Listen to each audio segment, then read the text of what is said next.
Hi, I'm Don Cravins Jr. and welcome to your weekly update brought to you by the National Urban League's Washington Bureau. It's good to be with you. Happy 2016. Happy New Year to all of you. I hope you had a great and restful holiday. But we here at the Washington Bureau, we're ready to get back to work. And so welcome back. Here are your 5 things that you need to know about this week.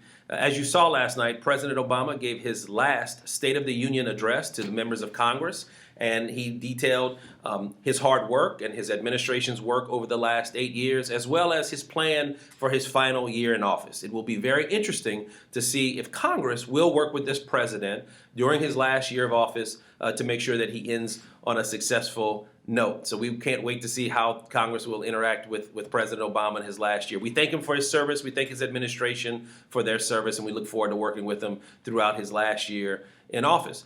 Also, number 2, we got to talk about elections, right?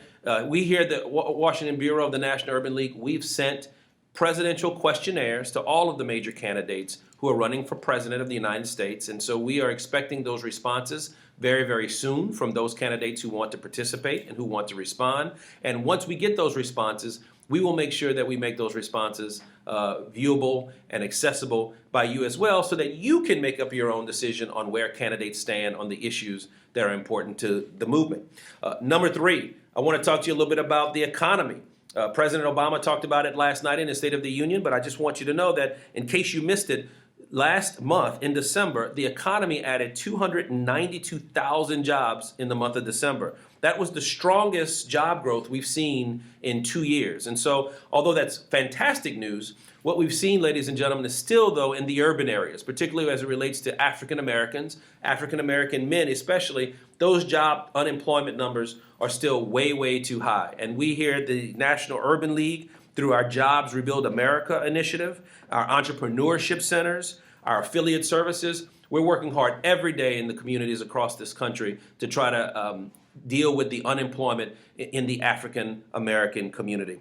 Also want to talk to you about the Freddie Gray case. As many of you saw, the first trial of the first police officer was declared a mistrial. And so now we're getting ready to watch what's going on with the second police officer, Cesar Goodson Jr., who's been accused of second-degree depraved heart murder. And that case is currently being postponed. And so we here at the Washington Bureau and the National Urban League are going to continue to monitor the developments of the Freddie Gray case and to keep you informed of what's going on. Also, we're watching the Supreme Court of the United States. We talk a lot about politics in the Bureau and in the Urban League, the presidential elections, the Senate elections, the congressional elections.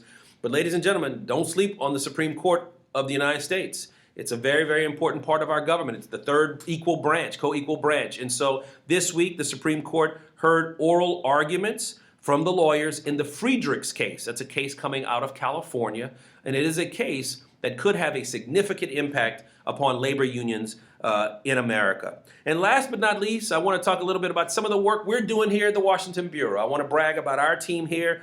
On January 28th, the Washington Bureau and SCORE. SCORE is an entrepreneurial program made up of volunteers who mentor small businesses all across America. Along with the Small Business Administration, the 3 of us are going to team up together to host a webinar on how to gain buzz and attention for your business in media. Great activities. Pay attention for that. That's going to be on January 28th. If you need more information, there's more information in our weekly update. Well, that's going to do it. Those are the 5 things you need to know for this week. I'll see you next week.